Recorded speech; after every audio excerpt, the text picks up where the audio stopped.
From San Jose, California, in the heart of Silicon Valley, it's theCUBE, covering QuickBooks Connect 2016.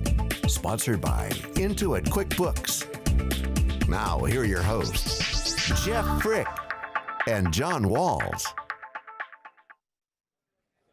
Well, welcome back here on theCUBE as we continue our coverage here at QuickBooks Connect 2016, live from San Jose, the Convention Center.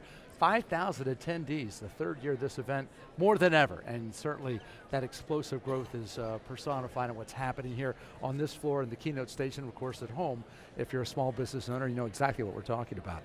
Along with Jeff Frick, I'm John Walls, and we're joined now by really one of the most popular authors, most widely read authors in America today, Malcolm Gladwell, 5 times New York Times bestseller author. Congratulations on that. And the Revisionist History podcast, which we love. I love the Wilt Chamberlain podcast, Big Men Can't Shoot. Thanks for joining us. Great to have you. Delighted to be here. Yeah, so first off, tell us about, the whole spirit of this show is about the entrepreneurial capabilities of so many people in the workplace today. What's your thought about entrepreneurism, if you will, and what does it take to be a good outside-the-box thinker, like so many of these folks are? Yeah. The explosion, and here we are in the middle of Silicon Valley, and what this part of the country has done to change the culture of the world's economy in the last 20 years, 25 years is nothing short of incredible. Entrepreneurship has gone from something that people thought of as the province of wackos and weirdos and strange people to a kind of thing that kids aspire to do and be. That's an amazing transformation. And I think what's happened over the course of that transformation is we've discovered that the definition of what it takes to be good is a lot broader than we thought. That many different kinds of people using many different kinds of strategies can be effective at starting businesses and achieving. That I think that's been the great kind of take-home lesson of this entrepreneurial explosion of the last generation. Yeah, I think probably in all of your works that there are pieces of it that you could extract and apply to this world, but what really struck me, I think about David and Goliath, about advantages, disadvantages, and making the most of your strengths, basically. How do you see that translating, or how would you want to communicate that to somebody, a small business owner, who thinks, man, I'm up against a wall. How am I going to cut through the clutter? How am I going to get there? All this sweat equity. But yet, there are advantages that they have. Yeah. Yeah, because this goes to this issue of learning strategies, that there's a kind of learning, what we call compensation learning, where you are learning out of weakness, not out of strength. You're learning from your failures and that kind of learning is a lot harder to do, but it's a lot more powerful. So the task of the small business owner who is facing a whole series of disadvantages and weaknesses relative to much larger competitors, there's no question it's a harder way to go. But if you can pull it off, you'll end up in a much stronger position. If you can be one of those people who can do compensation learning. And in that book I talk, for example, about how many entrepreneurs are dyslexic. And that's a beautiful example of that. Some portion of people who suffer from quite a serious learning disorder, and not all of them, some portion of them manage to turn that around into an advantage, to take a basic inability to read and turn that into developing skills of delegation and leadership and problem solving and developing an incredible resilience, the ability to cope with failure. They turn a weakness into a strength, and they end up being far more powerful than they would be as a result. And when I interviewed all these successful dyslexic entrepreneurs for that book, what was amazing was that all of them said, I did not succeed despite my disability, I succeeded because of it. And that's the crux of it. And I think there is a silver lining to many of the clouds that small business owners face. It's a really powerful statement because so often people are using drugs and medication and other things to kind of normalize people that are maybe not in the mean, that are on the fringe. But in fact, it's their ability to put a different lens and see things differently that opens up an opportunity that the regular person just trucking down the road didn't see right in front of them. That's what I meant when I said earlier, talking about how our kind of definition of what it takes to be a successful entrepreneur is expanding.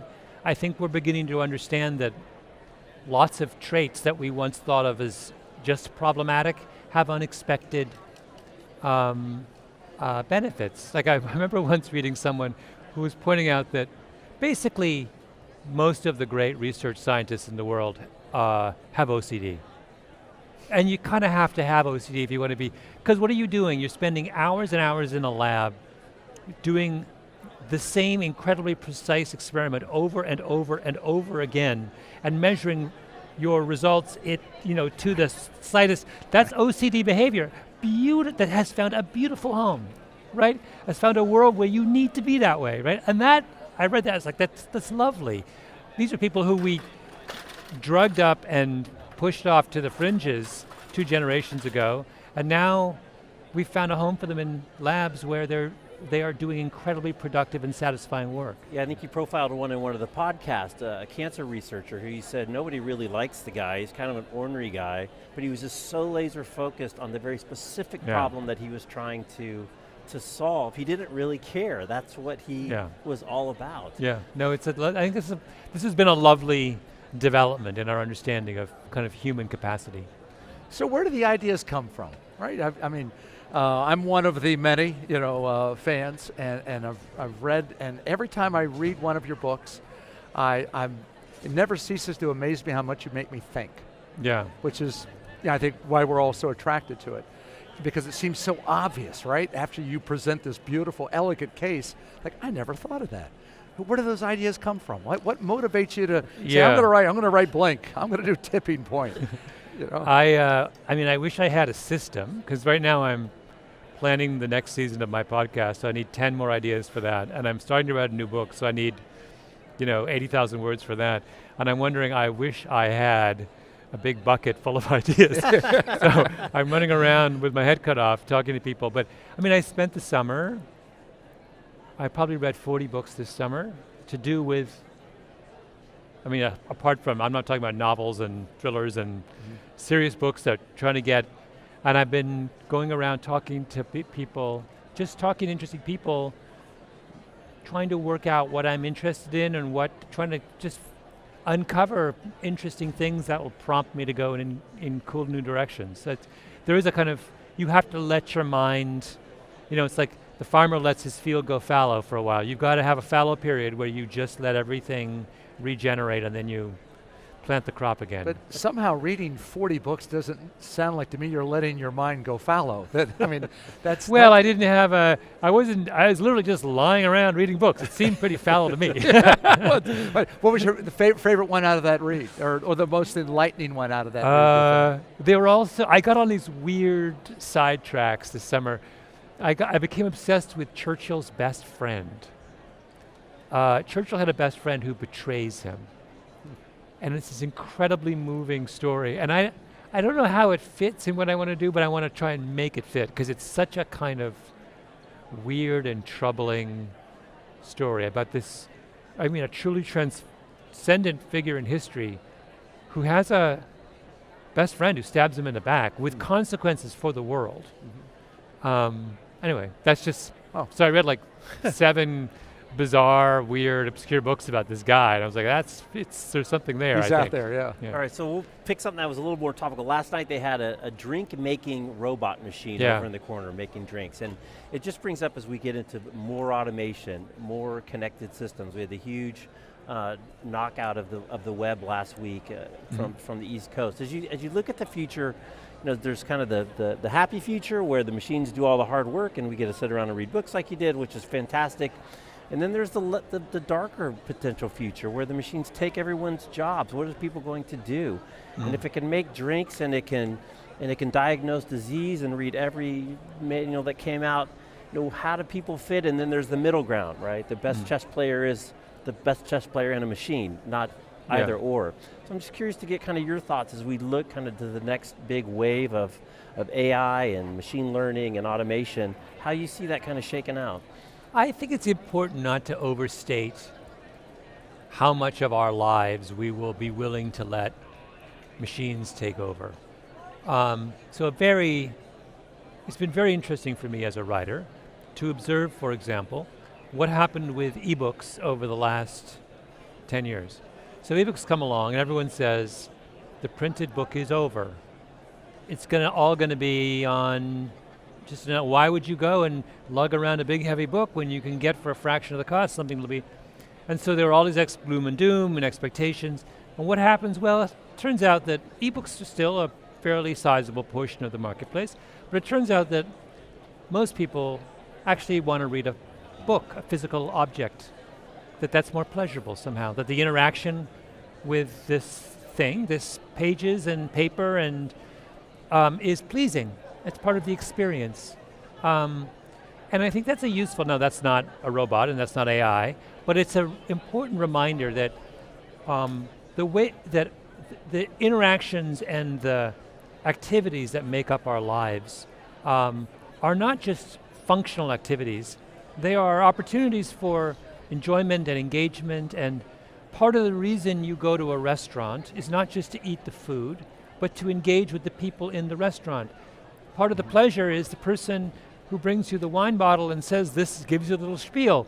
Now, I can replace that person with a robot, but the question is, do you want to? Now, you can do it, and I can imagine a future where the robot brings you the best wine in the world and does some algorithm and gives you the finest wine. But I don't know, if I'm going to having a nice night out and I'm paying, $60 a plate for my dinner, I kind of want the human interaction. I mean, it's part of the pleasure. Same thing with self-driving cars. It baffles me as a kind of car guy, how everyone assumes that, oh, well, by 2020 it'll all be self-driving cars. Wait a minute, what if I enjoy driving a car? Right?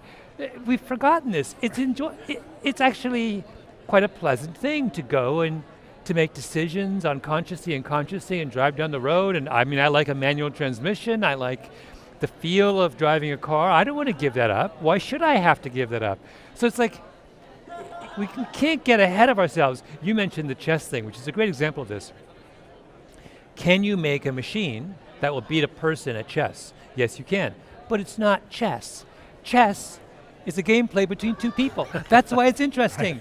If it's played between two machines, no one will watch it, right? so it's this absurd thing. I can also make a machine that can run faster than Usain Bolt. It's called a car.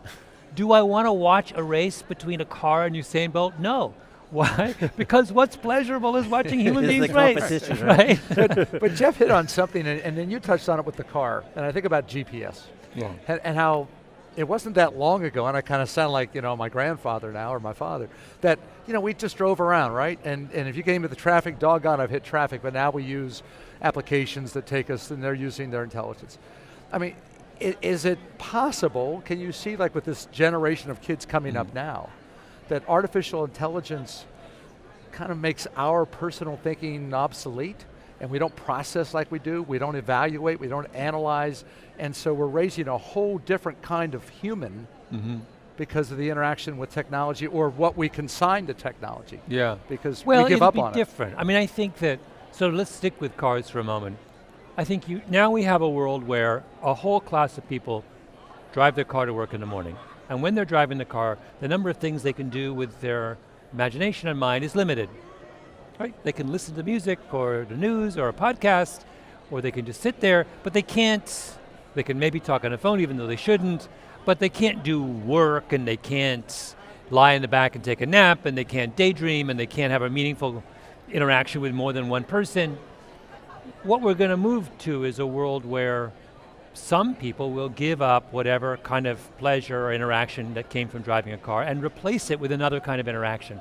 So driving a car becomes, the time that you're in a car becomes a place where an infinite number of things can happen, as opposed to 5 things can happen. And I sort of think that's what the world looks like, is we get this incredibly complicated mix. Medicine becomes some mixture of The computer is going to do all the easy stuff, but half of medicine is about being reassured. It's about your personal fears. It's not about the diagnosis or which drug you take.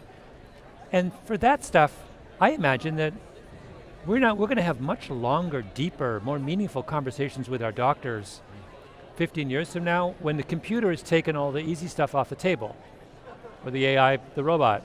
So it's like, it's a world, in many ways, that world allows for much richer personal interactions than the one we're in now.